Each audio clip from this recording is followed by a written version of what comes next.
Samantala, Indian community nagsama-sama sa isang blood donation camp sa Calasiao, Pangasinan. Narito ang report.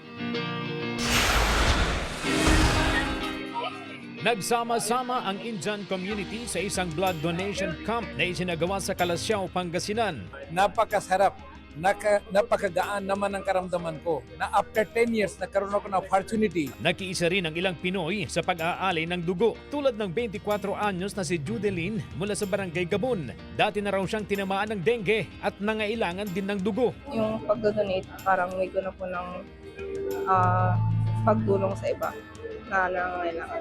Taon-taon ang blood donation camp ng Sant Nirancare Mission na binubuo ng Indian volunteers mula sa iba't ibang bahagi ng mundo. Nagsimula raw ito noon pang 1986.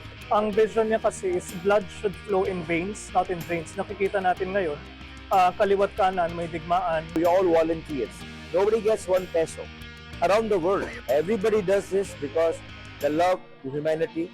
That's the only way we can do it. Katuwang ng grupo ang Region 1 Medical Center sa mobile blood donation. Karaniwan daw, mga cancer at anemia patients ang nangangailangan ng dugo, pati mga buntis at mga biktima ng aksidente na may massive bleeding.